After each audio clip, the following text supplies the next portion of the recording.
خاتم النبیین اما بعد فاعوذ باللہ من الشیطان الرجیم بسم اللہ الرحمن الرحیم. پڑھیے الصلاۃ والسلام علیک یا رسول اللہ وعلی آلک واصحابک یا حبیب اللہ. الصلاۃ والسلام علیک یا نبی اللہ وعلی آلک واصحابک یا نور اللہ. درود پاک پڑھنے کے بے شمار فضائل و برکات ہیں. ایک بڑا ہی ایمان افروز واقعہ کتابوں میں لکھا القول البدی صفحہ نمبر 124 پر یہ واقعہ موجود ہے کہ حضرت ابو حفص کاغذی رحمۃ اللہ تعالی علیہ بہت بڑے سردار تھے. آپ کے انتقال کے بعد کسی نے آپ کو خواب میں دیکھ کر پوچھا اللہ پاک نے آپ کے ساتھ کیا معاملہ فرمایا؟ جواب دیا اللہ کریم نے مجھ پر رحم فرمایا، میری بخشش فرما دی اور جنت عطا فرما دی. خواب دیکھنے والے نے پوچھا کہ سبب کیا بنا، واٹ از دا ریزن؟ تو وہ کہتے ہیں کہ بارگاہ الہی میں میری حاضری ہوئی، میرا حساب ہوا، فرشتوں کو حکم ہوا کہ اس کے گناہ شمار کرو، اس کے بیڈ ڈیڈز جو ہیں، سنز جو ہیں اس کو کاؤنٹ کیا جائے. پھر حکم ہوا کہ اس نے دنیا میں ہمارے محبوب علیہ الصلوۃ والسلام پر جو درود پڑے تھے اس درود کی گنتی بھی شمار کرو. ایک طرف گناہ کاؤنٹ کروائے گئے، پھر درود کاؤنٹ کروائے گئے. بس میرے پڑھے ہوئے درود جو تھے میرے گناہوں سے زیادہ نکلے. اللہ پاک نے فرشتوں سے فرمایا اے فرشتوں کافی ہے، مزید حساب نہ کرو، اسے جنت میں داخل کر دو. ہائے ہائے ہائے سبحان اللہ. قرب خدا ہو حاصل جنت میں ہو وہ داخل، قرب خدا ہو حاصل جنت میں ہو وہ داخل. جس نے لکھا پڑھا ہے صلی علی محمد، جانے بھی دے ارم کو، رضوان نہ روک ہم کو، سینے پہ لکھ لیا ہے صلی علی محمد صلی اللہ تعالی علیہ وآلہ وسلم. جنت مقام ہوگا دوزخ حرام ہوگا، گر دل پہ لکھ لیا ہے صلی علی محمد صلی اللہ علیہ وسلم. اچھا یہ تو ایک واقعہ ہے. اب اسی واقعے کو ایک خوبصورت حدیث کے پیرائے میں دیکھتے ہیں کہ نبی پاک صلی اللہ تعالی علیہ وسلم کا فرمان عالی شان ہے کہ جو کوئی شخص مجھ پر ایک بار درود پاک پڑھتا ہے اللہ کریم اس پر اپنی 10 رحمتیں نازل فرماتا ہے، اس کے نامہ اعمال میں 10 نیکیاں لکھی جاتی ہیں، اس کے 10 گناہ معاف کر دیے جاتے ہیں. اب ذرا سمجھیے گا بات کو کہ گناہ اللہ پاک کرے کہ ہم گناہوں کو چھوڑنے والے بن جائیں، گناہ ہمارے کم ہو جائیں، مگر ہم انسان ہیں نا، ہم سے خطائیں ہو جاتی ہیں. لیکن گناہ تو لکھ لیا گیا، اب اور کوئی فارمولہ ہے کہ گناہ کم ہو جائیں، ڈیلیٹ ہو جائیں اور نیکیاں بڑھ جائیں؟ تو سبحان اللہ اگر درود پاک کو اس پیرائے میں دیکھیں کہ ہر پڑھا جانے والا درود ہمارے 10 گناہ کم کر دیتا ہے، 10 نیکیوں کو بڑھا دیتا ہے. تو اٹ مینز جو یہ ہم نے واقعہ بھی سنا نا کہ اگر درود زیادہ پڑھے ہوں گے تو انشاءاللہ گناہ کم ہوتے چلے جائیں گے، گناہ ڈیلیٹ ہوتے چلے جائیں گے. ہمیں چاہیے کہ زندگی میں اپنی لائف میں چلتے پھرتے اٹھتے بیٹھتے درود پاک پڑھیں اور اس کا اہتمام کریں. ہماری پروفیشنل لوگ موجود ہیں، ہم ٹائم ٹیبل بناتے ہیں، ہم پلان بناتے ہیں کہ کل کا دن کیسے ہوگا، واٹ ٹو ڈو کی لسٹ ہوتی ہے. ہمارا بریک فاسٹ ٹائم بھی ہے، تو آفس ٹائم بھی ہے، تو لنچ ٹائم بھی ہے، ڈنر ٹائم بھی ہے، کچھ لوگوں کا آج کل جم ٹائم بھی ہے.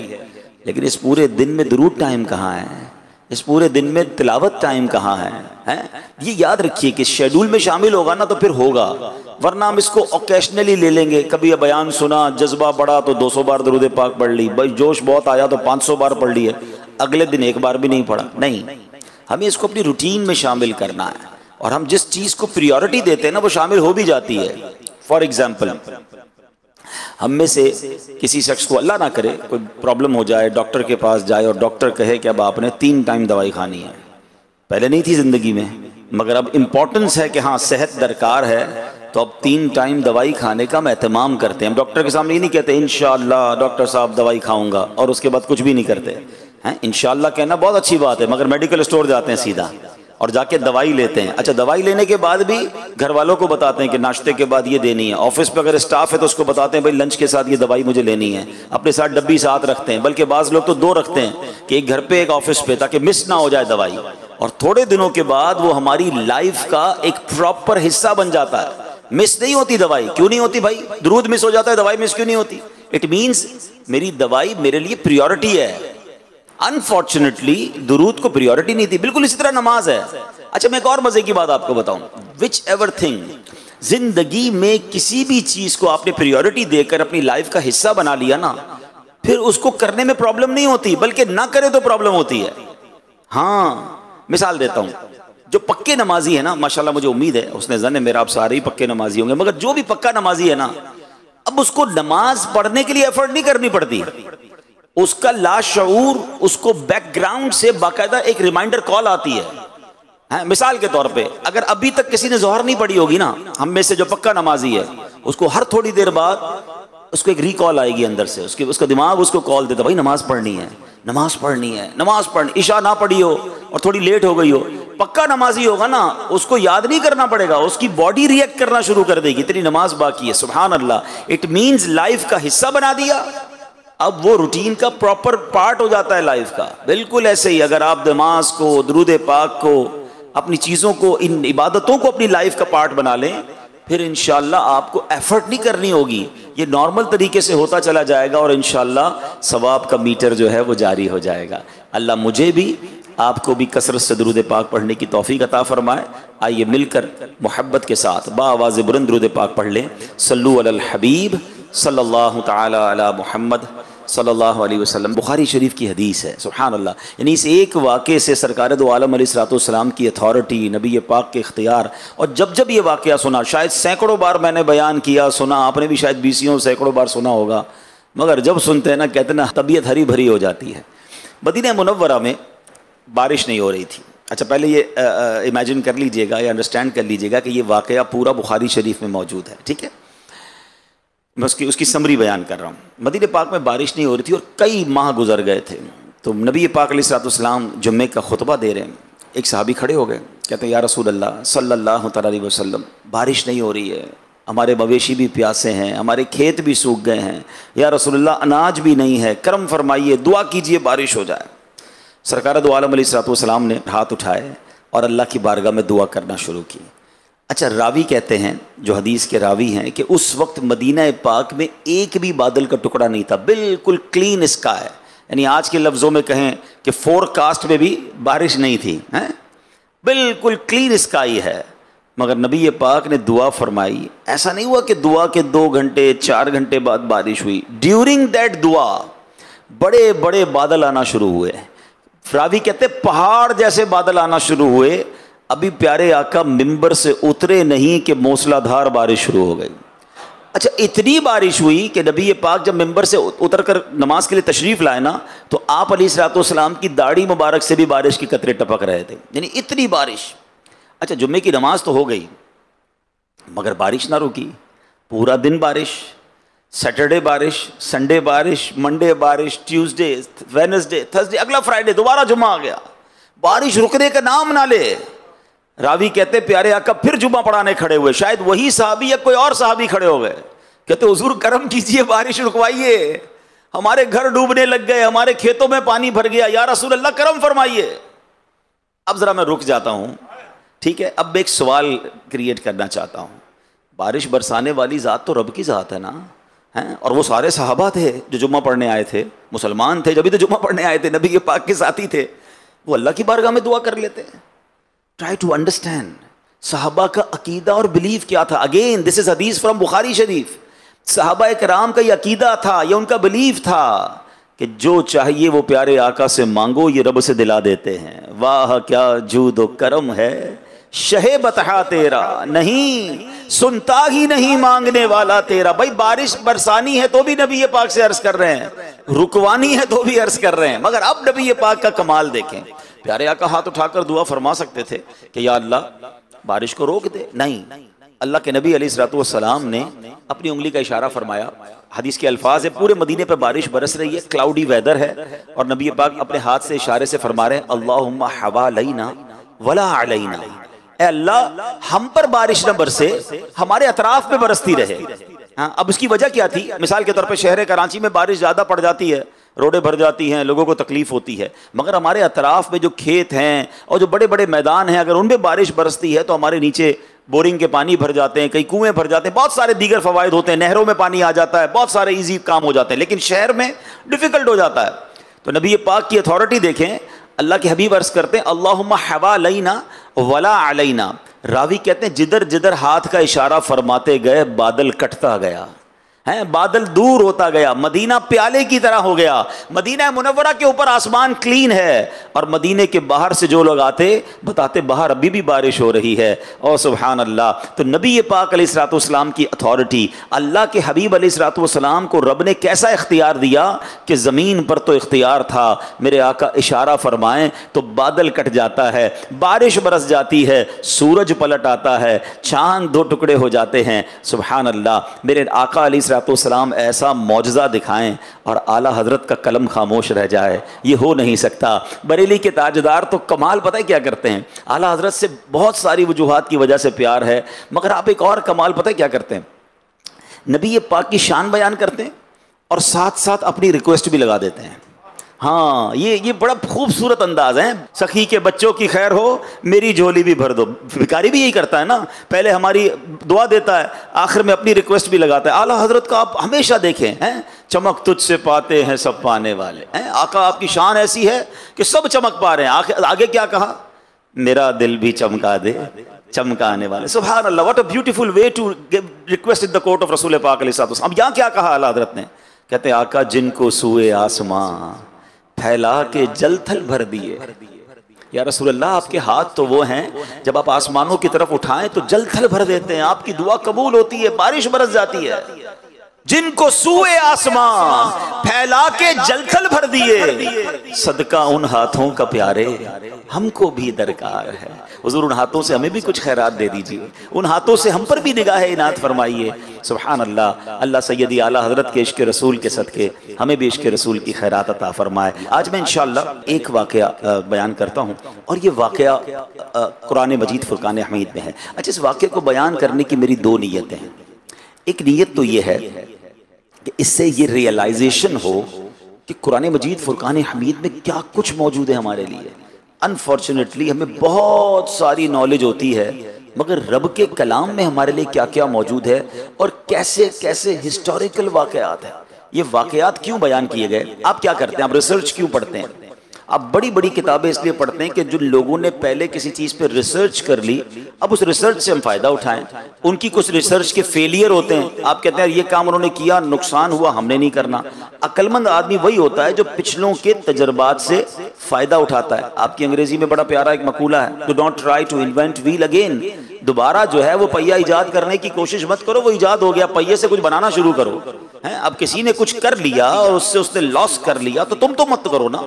سبحان اللہ، قرآن مجید فرقان حمید میں پچھلی قوموں کے واقعات کو بیان کرنے کی ایک وجہ بھی یہی بیان کی گئی کہ تاکہ پچھلی قوموں نے جو مسٹیکس کی، جو اللہ کی نافرمانیاں کی، جو غلط کام کیے، اس کا جو خمیازہ انہوں نے بھگتا، جو عذاب آئے، جو پنشمنٹس ہوئی، سبحان اللہ، میرے محبوب کی امت وہ کام نہ کرے۔ اٹ مینس قرآن ہمارے لیے خوبصورت گائیڈ لائن ہے، مگر بات یہ کہ پڑھے تو صحیح نا۔ ہم میں سے بہت سارے لوگ وہ مسٹیکس آج کر رہے ہیں کیونکہ قرآن نہیں پڑھا، اور بعض اوقات دنیا میں اس کے وہ نقصان بھی دیکھ رہے ہوتے ہیں۔ اب میں بات کروں گا ایک ایسی قوم کا اور ایک ایسے گارڈن کا کہ جس کا تصور کریں، امیجنیشن کریں تو عقل حیران ہو جاتی ہے۔ سبحان اللہ، قرآن کہتا ہے، اچھا یہ جو 22ویں پارے میں یہ پوری قرآن پاک کی سورت ہے، سورہ سبا۔ یہ کسی قوم تھی جس کا نام ہی قوم سبا تھا، یہ اس قوم کا واقعہ ہے۔ ان کو اللہ نے کتنا نوازا تھا، اب ذرا سنتے جائیے گا۔ قرآن میں رب فرماتا ہے، بسم اللہ الرحمن الرحیم، لَقَدْ كَانَ لِسَبْإٍ فِي مَسْكَنِهِمْ آیَةٌ جَنَّتَانِ عَنْ يَمِینٍ وَشِمَالٍ كُلُوا مِن رِزْقِ رَبِّكُمْ وَاشْكُرُوا لَهُ بَلْدَةٌ طَیِّبَةٌ وَرَبٌّ غَفُورٌ۔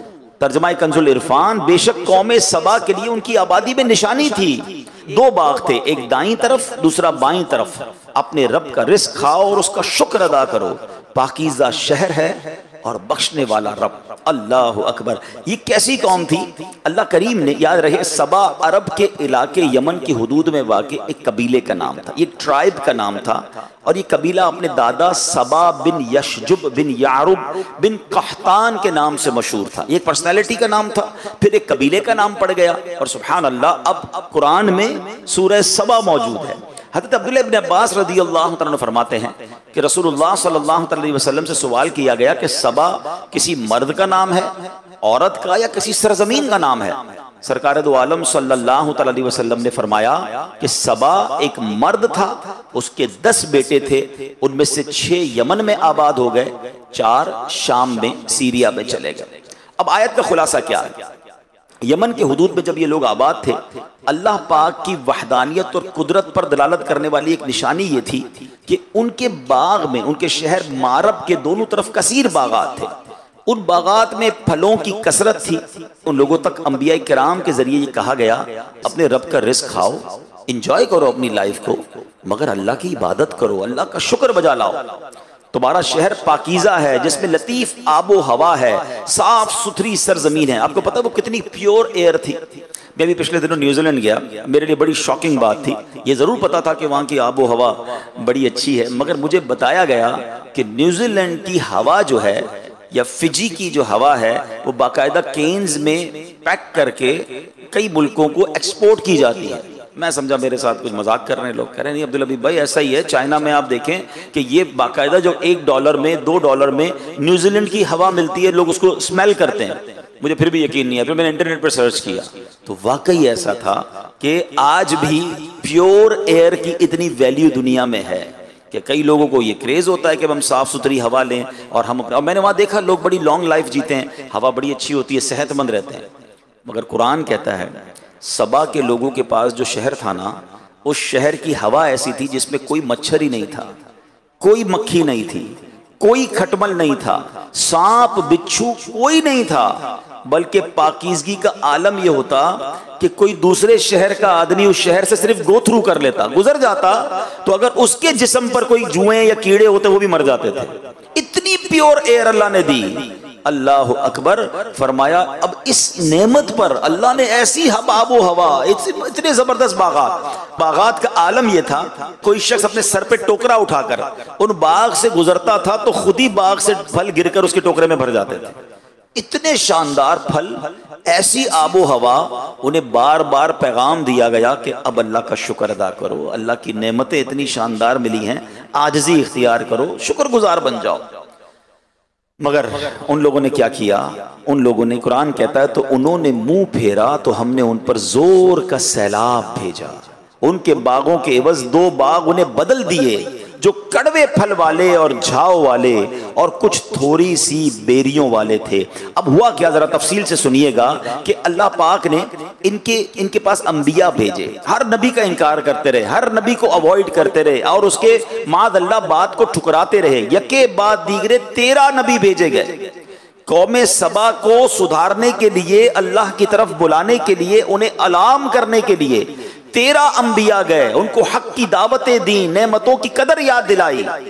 وہ ایمان نہیں لائے، بلکہ انبیاء کرام کو کیا کہتے تھے پتہ ہے؟ جھٹلا کر کہ ہم نہیں جانتے کہ ہم پر کوئی خدا کی نعمت ہے، اپنے رب سے کہو اگر یہ نعمتیں اس کی ہیں تو روک کے دکھا دے۔